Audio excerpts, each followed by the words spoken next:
I'm Sarah Burke, and this is the Women in Media podcast. We're on the road today. Well, not very far from my home, but we are recording this episode in 80A Studios. It's a little open house, the home of Universal Music Canada in Liberty Village, Toronto. And I thought for the occasion, I would invite this special guest that I've been chasing since this podcast launched, if I'm being honest, back in 2021. I'm so excited to welcome award-winning television host Tracy Moore. How are you? I am so well. The whole time I was just thinking, can you hear my stomach growling? I'm not even hungry, but while you were talking, all I heard was... Didn't hear a thing. Good. And we got good engineers. We'll figure that out. I will say, though, you know, I know you've been in a transition, and I never like approaching people like right when the transition is happening. So I thank you so much. I'm grateful that you wanted to come and chat and tell me what's been going on in your life. But like 16 years in one place, especially, you know, a national audience that followed you for so long. I don't imagine that's an easy thing. I would love to hear a little bit about how that sort of ended, if that's okay. Yeah, this is me like, how much do I edit this? Here's what I would say. So it was 16 years hosting Cityline, best job I ever had. And I know you've had past jobs that you absolutely loved. I probably would have never left that job if it didn't end the way it did. But it was 20 years with CityTV, 16 years with Cityline. And the show was canceled last year, so 2024. And that was the tough pill to swallow. Like, I think I went through all the stages of grief, like bargaining, denial, you know, like anger, rage, like whatever. And then it was like, okay, acceptance. So the show was done. They were going to keep me on. We were going to do a different show. Then that show didn't end up happening. Oh. I have since felt very actually grateful. And the reason why I feel grateful is because I had a good chunk of time between the end of Cityline and my termination at CityTV to start to, I guess, inch my way out of the industry. Anyone who works in media knows it is damn seductive. Oh. You know, like it's a hot, sexy industry. It's an addiction. It's an addiction, right? Yes. There's a little Stockholm syndrome, a little bit happening in the media. And when you're in it and you love it and you've been able to act like a child under Arrested Development, but also create product. Good reference. You know what I mean? Yeah. It's hard to say. It's hard to say goodbye to that. It's hard to think, well, what else am I doing? I don't want to work at the bank. Yeah. You know, like I'm not like I don't want to be a nurse. Like what else am I doing? So it was a good amount of time. It was like a good 8 months or so of not really having a show, but still having my foot in the industry and starting to dream about other things. So by the time January came around, I think I was fully in acceptance mode. And the writing was on the wall that I wasn't going to be able to stick around with the station because there just was not real estate for me to host. There was no show. And then it was sort of like, you know, the day I made the announcement, I was happy making the announcement, but I'm like a feeler. I don't know how you are, Sarah, but it's like, I think I take on a lot of the emotions around me. Well, you built a relationship with this audience that is probably longer than most relationships in your life. 100%. Right. And they saw me like start as someone who didn't know what the hell I was doing to someone who would like, you know, sort of significantly shaped the show near the end. So I put out the announcement, I remember, on a Monday, and it was like I sat there paralyzed on my couch. I just felt like I couldn't move. I felt exhausted. I felt like I was taking on. It was a video, right? It was a video I made.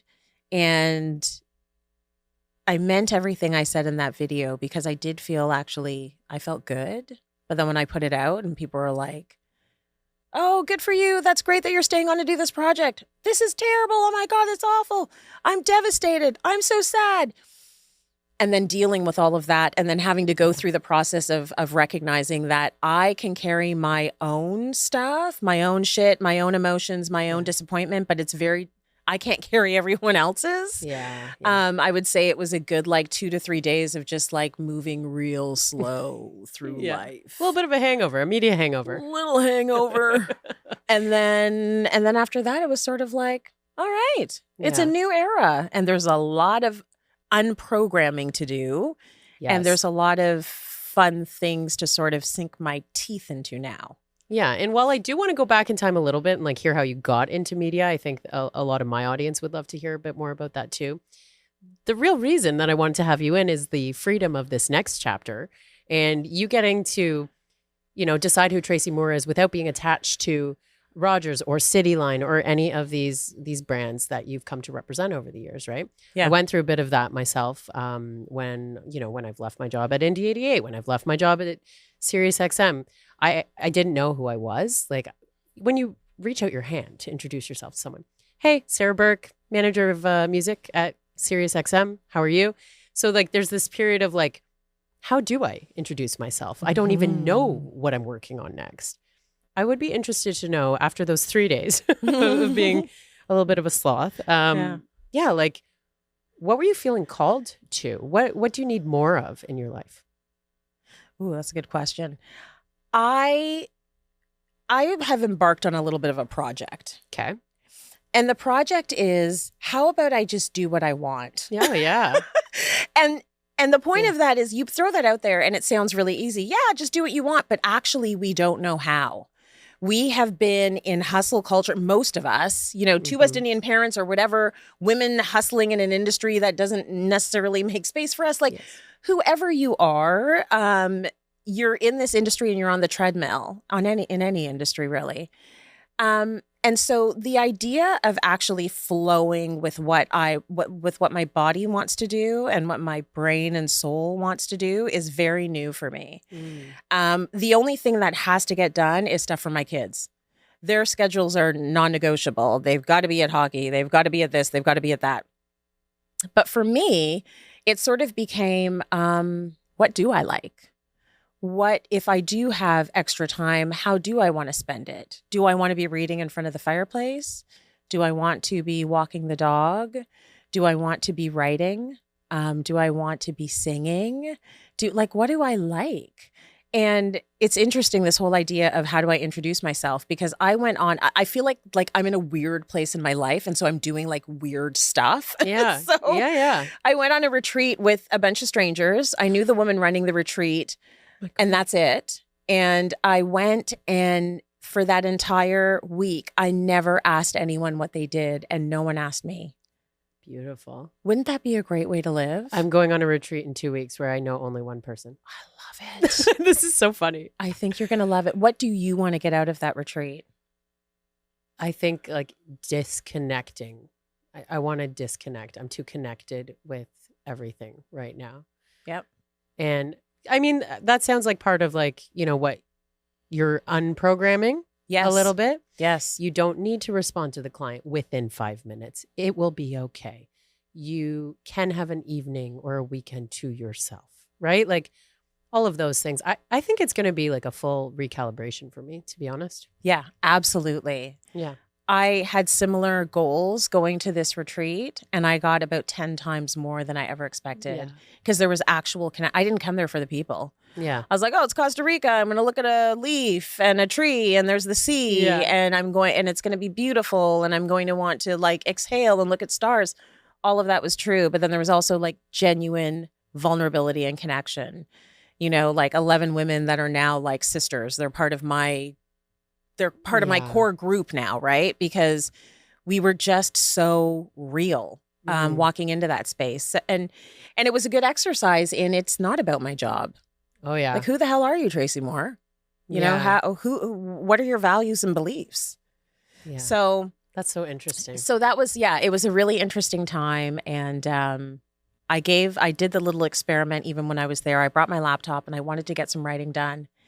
And I said to myself, I'm not going to force myself, because when you force yourself, you get it done, but you get it done kicking and screaming. And that could be 8 loads of laundry, or it could be a project you have to get done, or it could be like setting up an Excel spreadsheet. Like even saying those words, I get a visceral shiver like across my whole body. Yeah.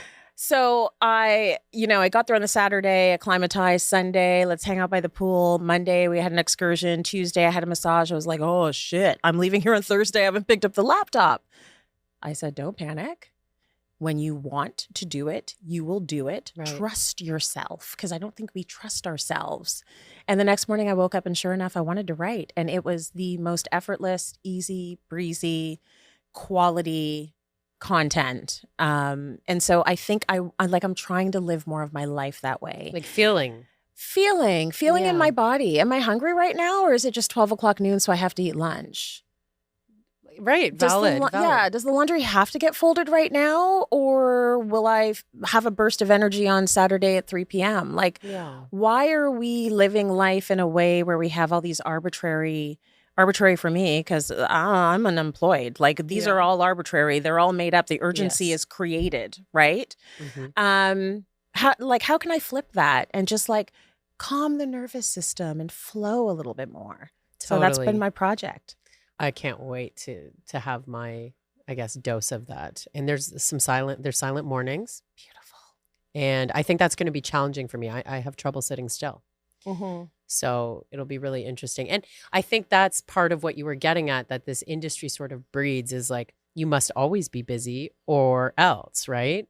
So when did you get into the media? And was it something like growing up, you saw someone on TV that you were like, I want to do that? Or how did you arrive? If we go all the way back to high school, I loved reading and writing. So I was one of those, like, please keep the chemistry away from me. I want to write an essay.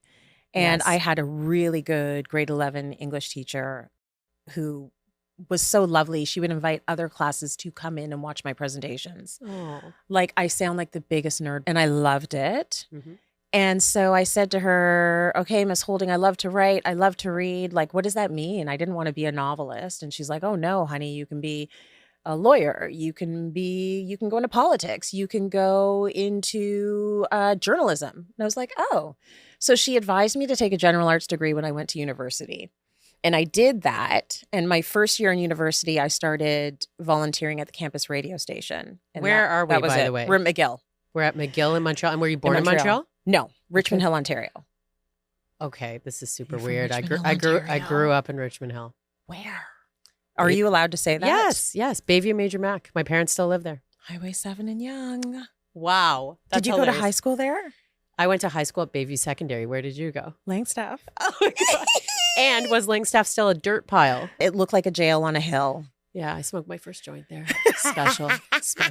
Oh my God, what a weird, funny connection. Okay, that please. Is so funny. Okay, so you went to McGill. So I went to McGill. So yes, I'm doing political science as Miss Holding told me to, and I'm loving my life. And I start volunteering at the campus radio station. There was a Black political diasporic show. Even back then, I was very much about repping for the community and learning about my community, because that kind of information we were not learning about in school. Mm-hmm. So I start volunteering at this radio station. I was like, oh, I like this. We were really bad. Like, it sucked.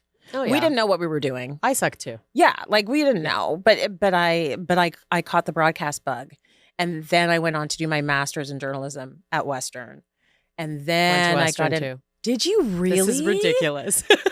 Yes. Oh my goodness. Parallel lives. This is so wild. Were you there as an undergrad or a grad student? I did a joint degree diploma, Western and Fanshawe. Love it. And I went to Carleton first for the journalism program. I didn't love it, and I ended up dropping out. And I landed in a program where I could like touch the buttons a little more. That's what I needed. Yes, a little bit more technical.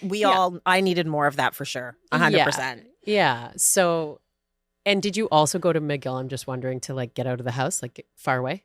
I don't know where I got this McGill idea from, because there was maybe one other person in my high school that went, and my best friend who was at Bayview, but she had been my best friend from elementary school. She had applied to McGill. So we ended up living together that first year, but I was interested in Montreal. I knew I wanted to go to university away. I just, I wasn't escaping my parents, but I was ready. Okay, I was escaping, literally, but yeah, I was just like, I need to get out. They were, I would say, a little bit like overprotective. I was the oldest. And do you have older siblings? See, that would have been my sister. She's the eldest daughters. I don't know. You should get some kind of a tax break. Thank you. You should get a bursary, a government grant.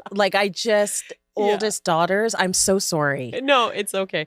Now, you touched on, there being lots of Black conversations that you were drawn to, but how was that like in your home growing up and in your family? Like, I was very invested in learning about my culture and our people, and I wasn't necessarily getting the answers from my parents. And it's interesting because they are both Jamaicans, like grew up literally neighbors in Kingston, Jamaica. And in Jamaica, I would say there are issues of colorism there, but there aren't issues of race per se because it's a predominantly Black island. It's more about the colorism and the shade. Yes. And it's about classism. So them coming to Canada, they did not have a good grasp on what the hell was going on globally with Blacks. And I was like, why are we losing everywhere? What's going on in every African country? Why are Black Americans at the bottom of the structure? Why are Black Canadians struggling? Like, why in like South America are the Blacks at the bottom? Like I was connecting the dots in like grade 9. Yeah, you were writing the essays. I was writing the essays at this point. And every time I had an independent study unit, I spent it learning about Black history because we were not being taught. And my parents were sort of like, I don't know. They didn't understand the systems of oppression and the structures and the institutions that were literally had racism woven into the way they worked. So that I had to teach myself that stuff. Yeah. And then when did you realize that you wanted to like dedicate time to like projects that further explore this and sharing these stories? I helped start the Caribbean Students Association there in high school. Hell yeah, she did. Yeah. And then undergrad for sure, very politically active, trying to keep the African Studies program going at McGill, which they ended up cutting. Of course. And then at Western, not so much. I felt very like, whoa, it is very white and male here. That's how I felt about Western. And then getting into television right out the gate. Got a job while you were still in school, I bet. I did an internship. So the lovely phase of exploitation we do right after getting our degree. Yes. And then got a job, not in editorial, but as a crew assigner. Okay. So I was assigning the camera people where to go at CBC. Terrible at it. In Toronto or London? Toronto. Okay. Yeah. I've only worked in Toronto. So I started in Toronto. Amazing. Yeah. I was adamant about it. I'm like, who's going to do my hair in Calgary? Who is doing my hair in Winnipeg? So one of my best girlfriends who actually works here in A&R at Universal, this hair conversation she had with me, she lived in Winnipeg, was moving to London, Ontario for a broadcasting gig and was worried about where she's going to get her hair done. The phone call, found my hair place. I'm good. And now I will take the job. Yeah. And now she's working here in Toronto. So I'm sure she went through it all again. Hopefully you'll get to meet her before we leave. Her name's MJ. Oh, that'd be awesome. So, you know, you've received awards for a lot of the work that I think started in these moments. I don't know if it was like the Canadian Screen Award, Changemaker Award, or if it's just like the specials that you've worked on, including like Ending Racism. What's the way that you like to approach a project like this when, like, yes, your name is on it, but you have to work with a group of people. There needs to be a team that is trying to get the same message across. Like, how do you navigate that? How do you navigate that? Especially there's probably white people involved. Yes, for sure. Yes, it's predominantly white for sure. We're in a predominantly white country, so that only makes sense. But what I found was it was a lot more difficult before 2020. After 2020, all of a sudden everybody wanted to talk about it. Yeah.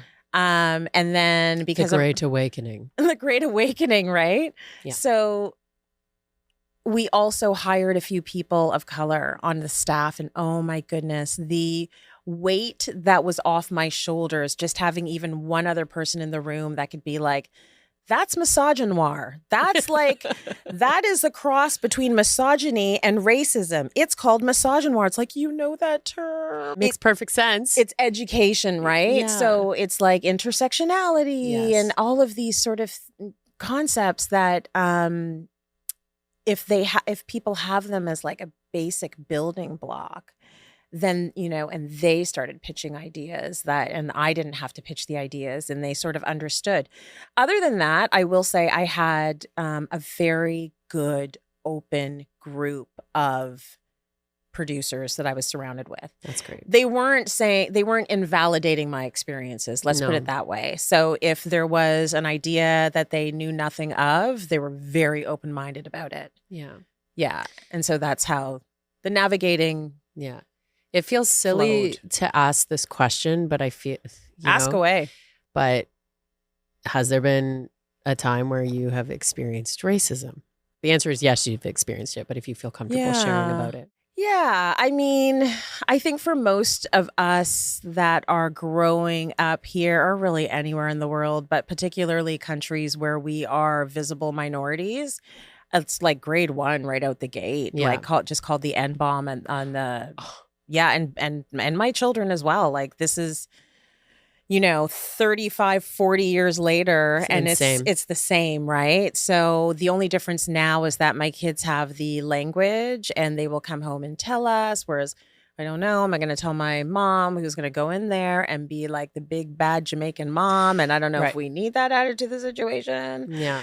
But yes, there have been, I think in Canada, we do polite racism. We're polite about everything, including our oppression. Yeah. So a lot of the situations have been more like microaggressions. So like, how often do you wash your hair? And why does your hair look like that? And can I touch your hair? And oh my gosh, look, I'm as brown as you are. We're twins. Yeah. Where are you from? No, where are you really from? No, where are you really from? Who knew Black people had freckles? Actually, that one's kind of cute. You're like, yes, some of us do. Yeah.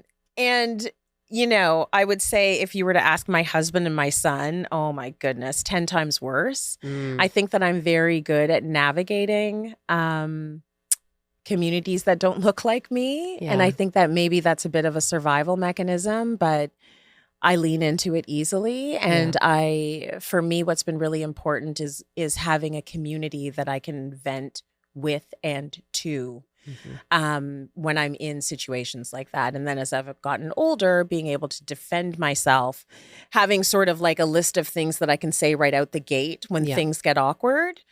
And it's never for me about shaming anyone. It's just about being able to educate. Teachable moment, yeah. It's a teachable moment. And sometimes I don't feel like teaching. Right? Yeah, because the responsibility gets thrown on, especially women like you who are, have these audiences and platforms. And it's like, well, maybe I don't want to talk about that today or this month or, right? Yeah, like maybe I don't want to talk about trauma right now. Maybe I don't want to teach you why that was so egregious what you just said. Yeah. Maybe I want to look the other way. So the other thing I've had to develop is a really acute forgiveness of myself and grace for myself for not having to fight every fight. Yeah. Yeah. Up to you. Yeah. Where I was sort of going with that is, if any experience of yours personally, or maybe something that came up in community led to one of these projects. Oh, okay. Yes. Okay. It's interesting you ask that because I have never felt that I was doing it for me. And it's not even just the race thing. It's the gender thing. It's the new Canadian thing, like the immigrant thing. It's like the little girl thing. I've never felt, because for all intents and purposes, my life has been good, girl. Yeah. I don't have major trauma. I have the regular navigation in a society that doesn't necessarily look like me. I don't think things have been that terrible for me, but I have always been called to speak up for people who have less of a voice. Yeah. Always. And I'm not 100% even sure, except that, when you're an empath and you're looking around and people are struggling, that includes people that have no homes. I've done a lot of series on poverty as well. Poverty to me is something that is treated so badly, like a disease in this society. And talk about victim blaming. But I've always been called to say something. You're in a very privileged position, so say something in that position. Do you remember a very early time in your life where you used your voice like that? I defended the nerds in school. Hey, it's got to start somewhere. And I use the word nerd fondly because I consider myself part nerd. It's like I'm part nerd, part bad gal. I was out there in the club clubbing from 15 years old. Okay. But also Palazzo? Oh my God, I did go to Palazzo. It's the Richmond Hill Palazzo connection. Thursdays. Hilarious. but I didn't know that I was doing that until I got older and was on television, and I was getting Facebook posts from people that I was in elementary school and high school with, and they said, "You came to my birthday party." Oh my gosh. And I didn't think you were going to come to my birthday party. And because you came to my birthday party, so-and-so came to my birthday party. Like, of course I came to your birthday party. It's a party. Like, come on, I'm going to be there. I am there. But you didn't realize that you, from a young age, were doing that. Yeah, no. Like, speaking to people that are generally ostracized, I would not think twice about calling them in. Like, come on over. Like, I don't care if no one else wants to talk to you. Come on over here. Yeah. And so that is, it's putting yourself out there because you don't know if then you're going to be ostracized. But it never occurred to me that that would make me less popular. Mm-hmm. It's an exercise also in finding your confidence too. Yes. Now, in this business, you got to have a bit of a healthy ego, and, confidence is sort of like a basic thing that you would think everybody has. But there's a lot of hidden introverts in this industry. There's a lot of people who suffer from anxiety and all sorts of stuff. I'm just wondering if, becoming a public personality when you did, if that was easy for you at that time, and how has that changed over time? I would say it was not easy. I'm shocked. Yeah, it was not easy. I would say when things got different and weird was when I started at CityTV. Because before that, I'd worked at Toronto One, which was open for like 1 minute and watched only by my parents. Like it was Mom. Thanks, Mom and Dad. Appreciate it. That was 3 years. And before that was CBC. And before that was my internship at CTV. CityTV had a like off the chart visibility. It was not a station that I was gunning to work at. I had been trained in news and wanted to like stick sort of with the CBC. And then I was being courted for jobs in the States, right? So I thought I was actually going to end up going to ABC News. That's where I got an offer. Oh, wow. But in between Toronto One shutting down, I had to get a job. So I tried Global. They didn't answer me. I tried CTV. They were like, we don't have jobs. And then they went and hired my friend. And I tried CityTV. They were like, we have a job out west. I was like, absolutely not. My hair. Remember my hair? Yeah. And I sent them my tape anyways. And they ended up hiring me. So I was like, oh, I'm going to be here for a minute. I'll be here for a year. 20 years later. Oh my gosh. But when I got there and I started working at CityTV, all of a sudden people knew me. And I mean, they knew me on the streetcar. They knew me in the grocery store. I had the gas station moment. Yeah. You know what I mean? Yeah. And so then it's like, what am I doing with my hands? Like all of a sudden I start to like, am I acting weird? Did I wear my slippers out of the house? Shit. Yes. Yeah. And just like weird things like I'm being perceived. Yeah. And you can feel yourself being perceived. What do I do about that? How do I act? And then you have to start having a reckoning with, who am I? So who am I outside of their perception? And who am I within their perception? And I found that a lot of things informed that.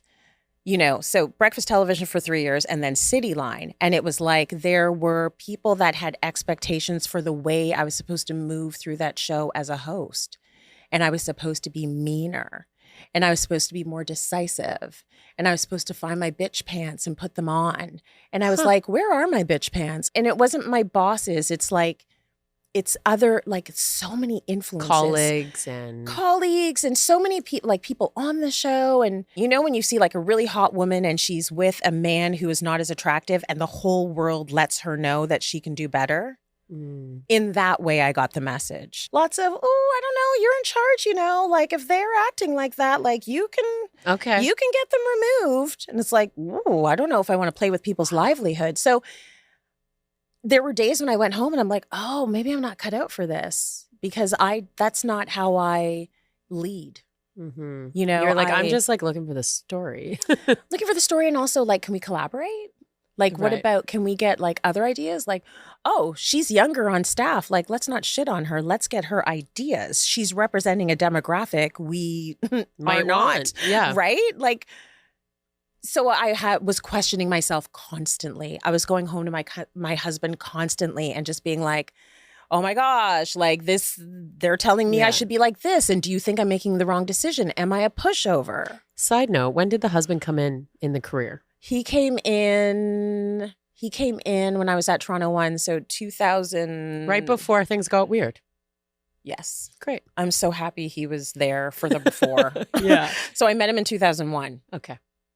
And yeah, so he was there. He's been like a trusted advisor and like a bestie and like just a really good, I used to call him my momager.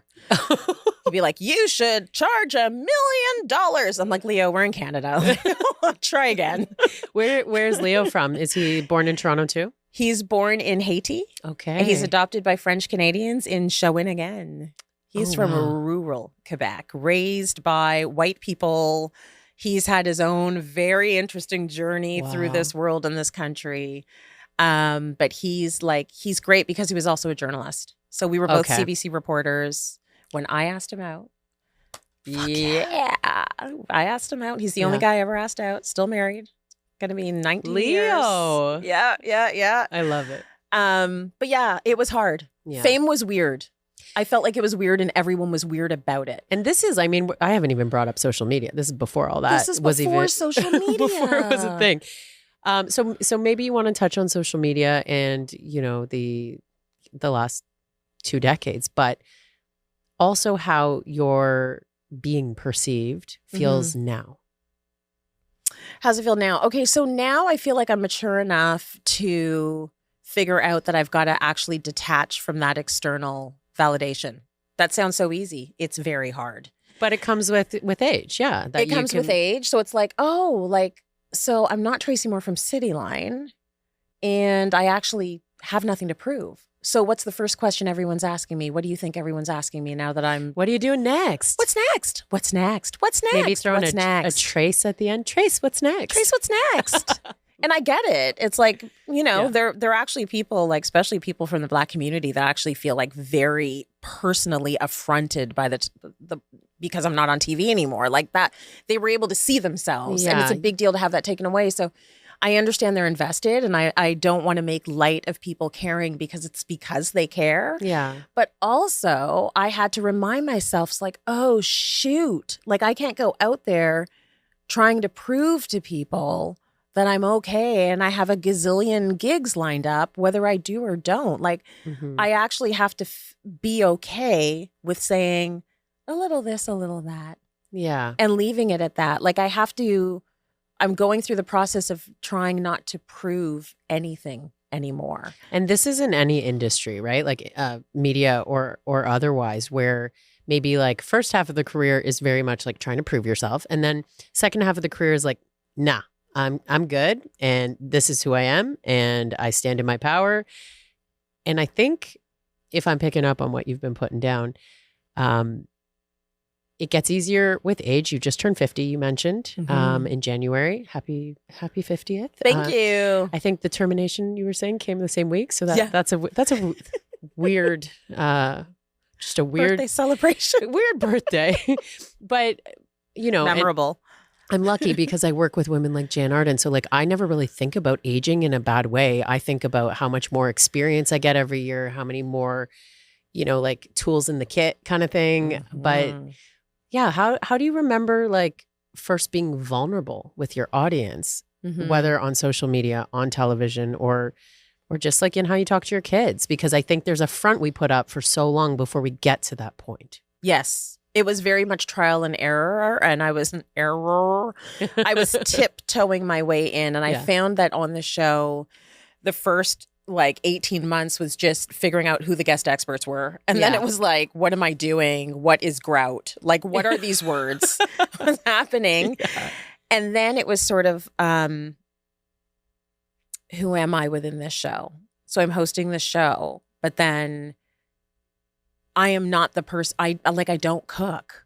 We're doing cooking segments twice a week. Did you say that you didn't cook on TV? Finally I did. Okay. I was like, and they were like, yes, and you just chop up the onions and blah, blah, blah. And I'm like, I'll tell my husband. I'm not chopping Leo, onions. you hear that? Yeah. Yeah. And so then it started to just sort of like I would like dip my toe into like, how real can I be? And the audience, they responded. Yeah. They were and it's not even because they didn't cook. they were just happy that I was honest about the fact that I didn't, because I think it starts to give people permission to be whatever and whoever they are. Yeah. So it was like trial and error, and I kept sort of testing it a little bit more. And well, actually, I sleep with my kids. I can't do the sleep training. Like Yeah. I will break out in hives if they're crying in the other room, and I'm still sleeping in their bed. And Oh my gosh. like just being honest, and Yeah. that sort of emboldened me to be more honest and more honest and more honest, to the point where it's like, yes, I'm having a hot flash right now. I'm perimenopausal. And I'm just like, well, okay, Yeah. no one else is talking about that. That's great. So Yeah, you led a lot of those conversations. yes. Like especially in the Canadian media landscape, I feel like you were definitely one of the first to start talking about that stuff in real time. Mhm. What was the most emotional thing that you have shared publicly before we go menopause? Because Yeah. I do want to talk about all that stuff too. Probably my postpartum depression after my first baby. That's like a tough one. Like so many years later, it still feels kind of raw. I was overwhelmed, Yeah. and I would not wish that kind of sadness on anyone. Like one of the things I love about myself, and one of the things I love about my parents, is they gave me a really good positivity default setting. Mm. So bad things are happening, and then eventually, like, you work through it and you come right back to, actually, we're going to be okay. And I've always had that, and I could not find that switch after I had him. It was just gray. I couldn't stop the tears. I couldn't stop feeling disappointed in myself. He wasn't eating enough. I couldn't feed him enough from my breasts. It was like, My sister's going through this right now. oh, have I made a mistake? I don't think I can do Yeah. this. And not wanting to eat. There was no solution, and I was not mad at him. I was mad at me.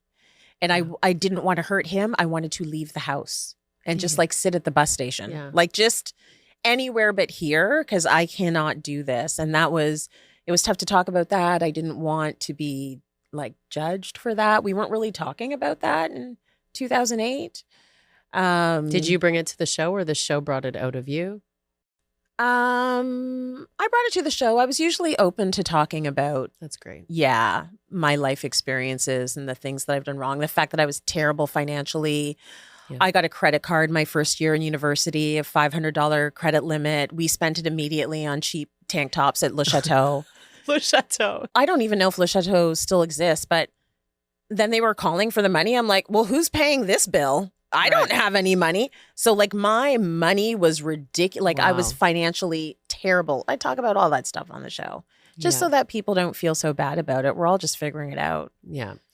What about the most rewarding experience that you had on any of these shows? Because you get to touch a lot of listeners' lives. You bring them into the show. Mm-hmm. Is there a story that stands out as just like something you'll never forget? There is a story that will stand out as something I'll never forget. I just don't know if it's rewarding. Okay. Well, Yeah, this is That's this is okay. now like a lifelong relationship now, but it was maybe 3 seasons ago. We decided we want to do something that was bigger, that helped change people's lives, not in a hair and makeup kind of way. And we had something called the Dream Team. So we would put these people, whatever their issue was, with like a therapist, a stylist, a blah, blah, blah. We'd give them the team based on what they were dealing with. And we found a woman whose son had died by suicide. Terribly deep and serious and uncomfortable, and something that is not talked about on lifestyle television.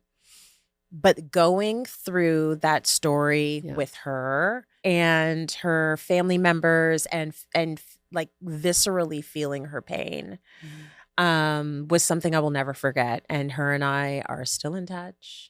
And we will be in touch forever, because it wasn't like, it felt like more than a story. that is exactly what I meant by like a rewarding experience, right? Yeah. That's where you understand like the power you have to change one person in that huge audience's life. Right? Yeah. So the hot flashes and this new chapter in life. You've done a lot of talking about body image, especially, which I super appreciated. I grew up in dance competition, okay? Like So I don't even have to explain, but I do remember, in grade 6, sitting there with my lunchbox and thinking, oh, maybe I won't eat this so that my dance outfit feels better later this week.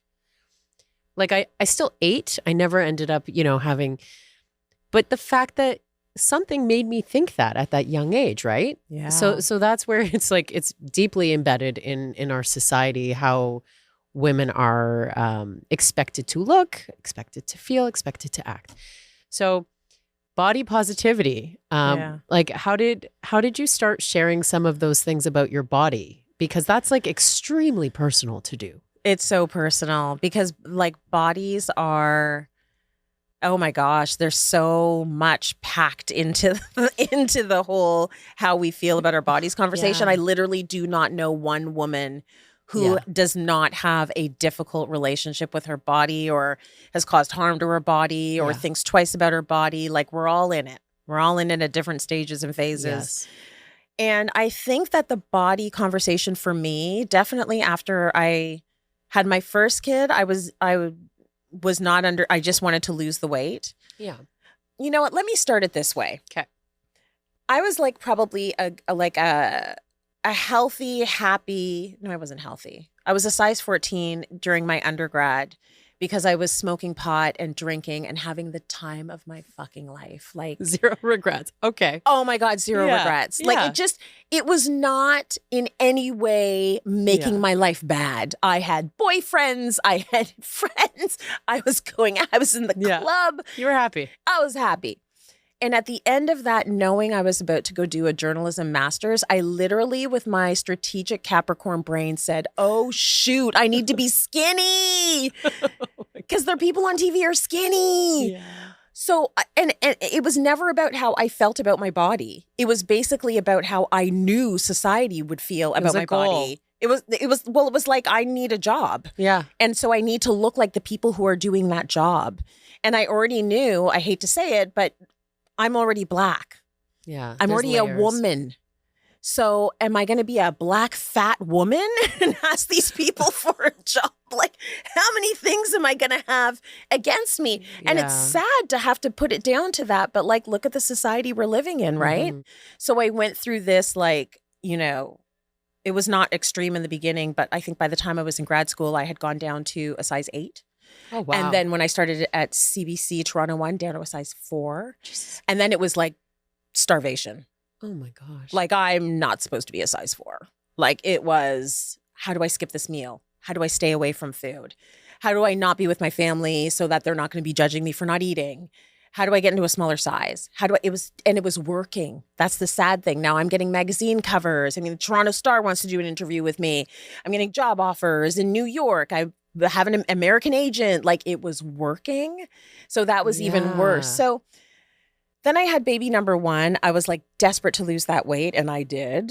And then I had baby number 2, and it was like, ooh, it's getting a little harder to lose that weight. And then I started looking at it a bit differently. So now I'm like 35 years old. I had these 2 babies. I feel the pressure. I've been pregnant now twice on air. People have a lot to say about me getting big. So I definitely felt the pressure, but I also felt it was getting hard, and it made me start rethinking, why is it this hard? And how long do I have to do this for?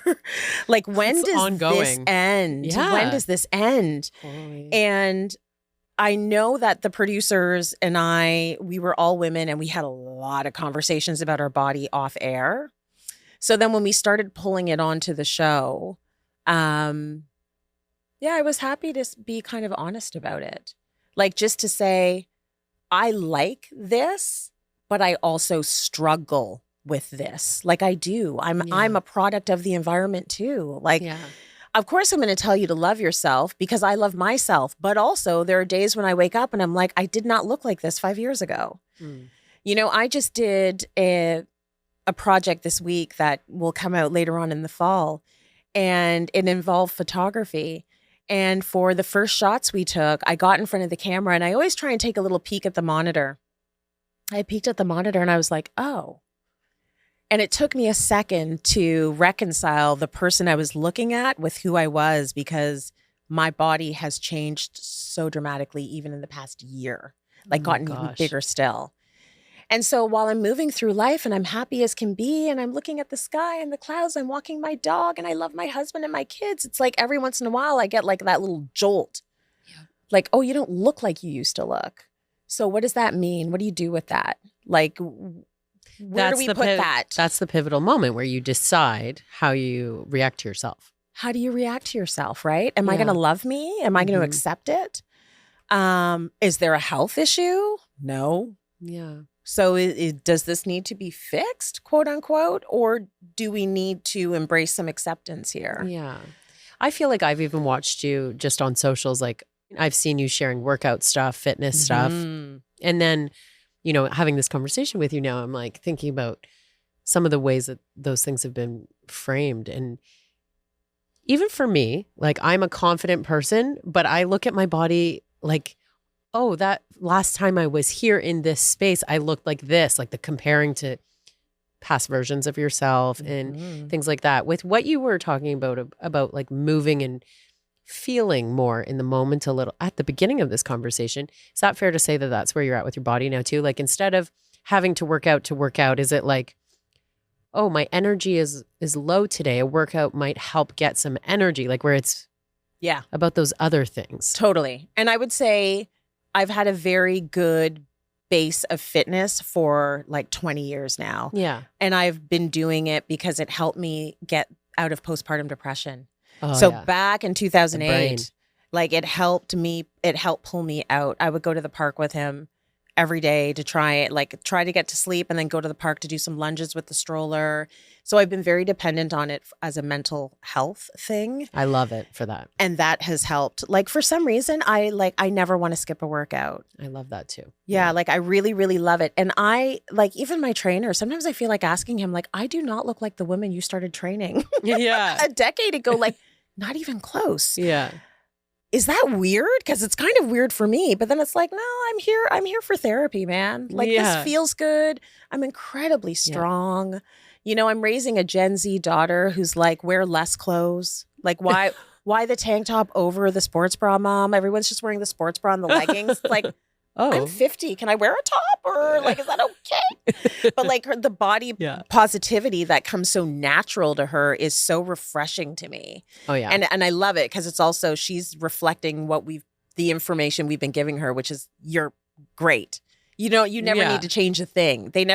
I don't speak badly about my body because my body does amazing things for me. Yeah. So yeah, it is. It's been about the mental health for quite some time when it comes to fitness. Yeah. I have to work out for ADHD as well. It expels some energy. It helps. Oh my God. Yeah. So it helps so much. And it will completely change my day. Yes. Too. Okay. Kids. I wanted to talk to you about your kids. Kids? Who are they? So how did you treat being a public profile and explaining to them what you were going to be sharing about your life on TV and just where those lines get crossed? Yeah.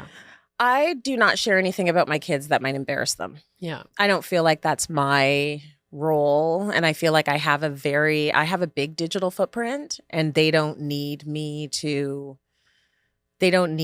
start making those steps for them because now they're teenagers. So they have their own story. They have to approve when I use pictures of them. I like that. Yeah.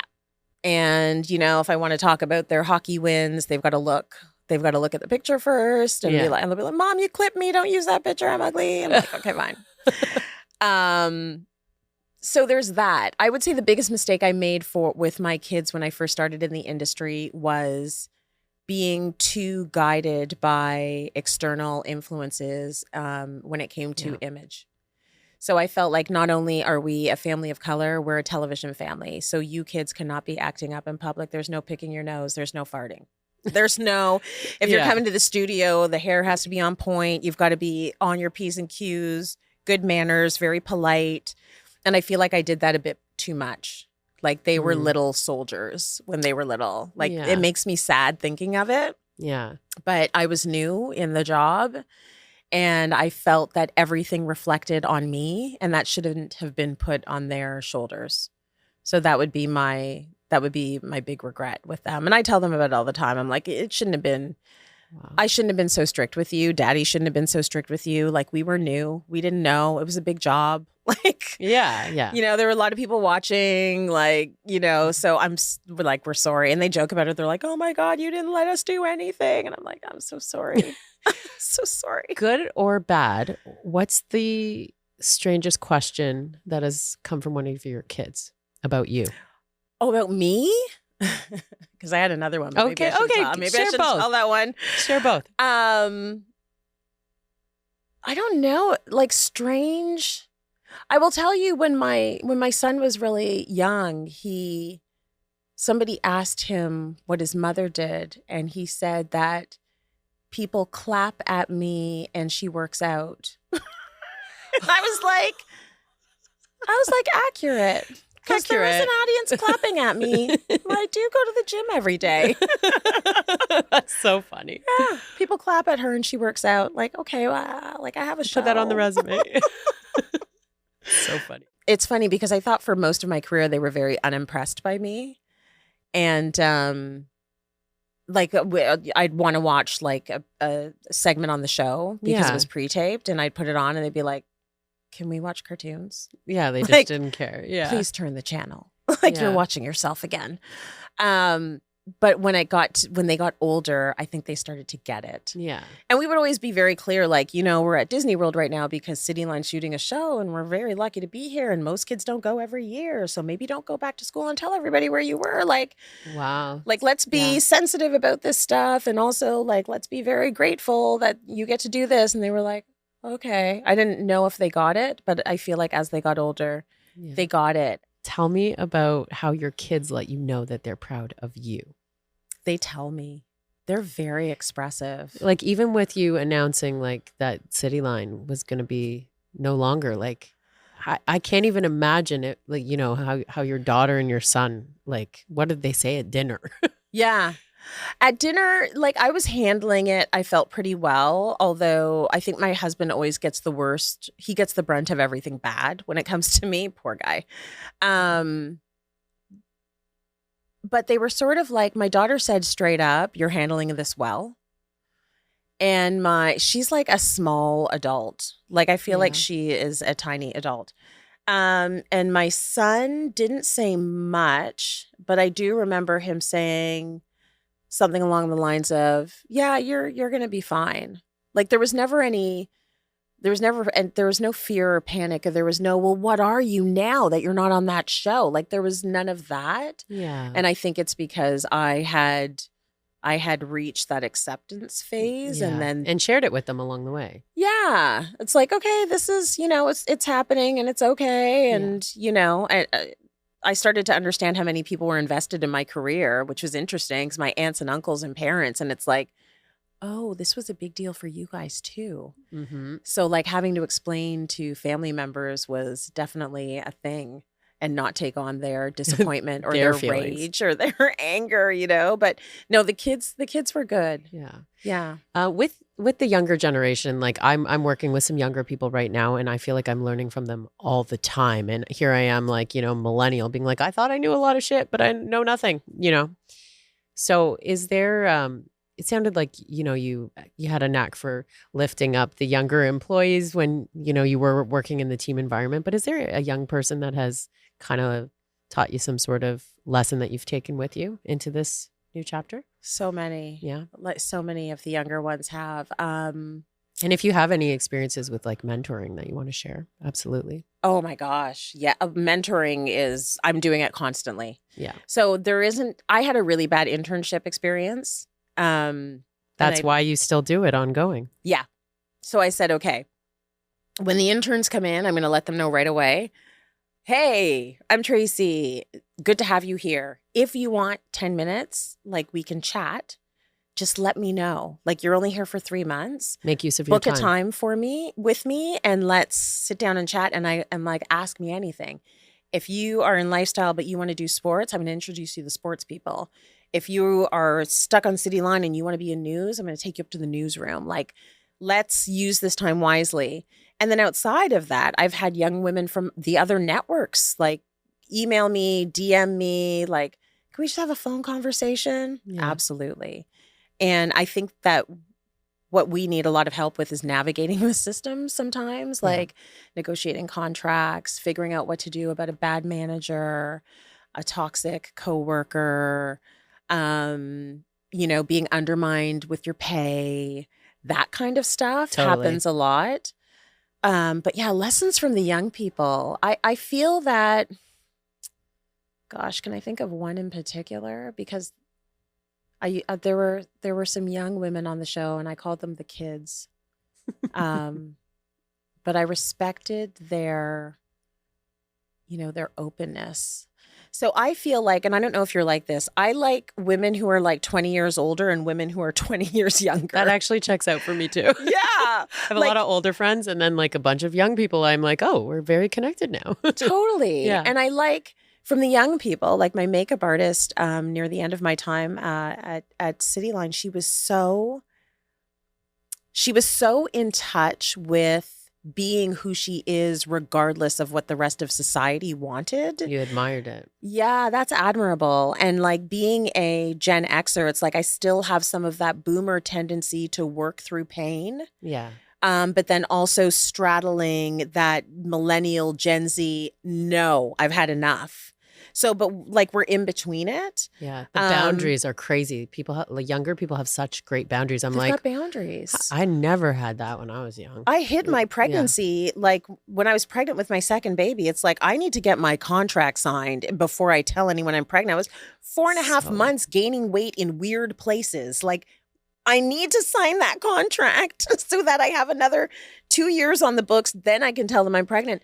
These guys will walk into work and be like, so I'm going to be pregnant in probably 2 years and I'm going to want 18 months leave, just so you know. I'm like, oh my God, respect. Yeah. And they just say it, right? They just say it. Yeah. They should. You deserve to have a life. Yes. Why are you trying to kill yourself for a corporation? Yeah. Yeah. So I've learned that from the youngies. Did we talk about your new project? No. We have to. So here's the thing. I am back at Rogers co-executive producing a special for them. Don't know when it's going to air. And they said, make it about anything you want to make it about. And do you know what topic I picked? Tell me. Human connection. Because we have all forgot how to be good to each other. And I think we have all lost the plot. I think that we are so divided. I think that everything is people in camps. I think we can't have conversations without losing family members. I think that we are distrustful of people that we just see on the streets. We think people are trying to scam us. We think someone else wants our parking spot. Like we are in a bad space. Yeah, the walls are up. The walls are up and we need to relearn community because we're looking around and the world is on fire. And we're wondering who is going to save us. And it's going to be us. It's going to have to be us. And we're going to have to rely on each other and trust each other. So all of that in an hour. Okay. So, and is there a timeline or not really? Not really. Okay. I'm going to get it done by the end of summer. And then I don't know when it's going to air. You'll just have to keep us posted. Just going to let you know. I want to open, we threw... See if you got any questions? Yeah, we threw a little chat box up on Instagram to see if anyone wanted to ask Tracy a question. But I always, and think about this for a second, end this show by saying, who would you nominate to come on the podcast? Some women that you admire that you think have great stories to share here. Yeah. And I mean, your name has come up so many times. I should have a list of who's nominated you. So I'm glad that we've... that's so sweet. Yeah, there's a lot of people in this industry who admire you. Okay, let's see. Well, I have one if you want a second to look through your... Who do I nominate? Yeah. I would love for you to have a conversation with Farah Nasser. Do you know Farah Nasser? I've had Farah. You already had Farah. Yeah. Oh, I love That's that. okay, but you can still tell us why you love her. I mean, okay, well, I'm going to say easy. Farah Nasser just because I feel like I love the fact that she's equal parts incredibly smart newswoman and goof. Like she reminds me of myself. I love that. That way we were both at Toronto One together and I'm just such a fan.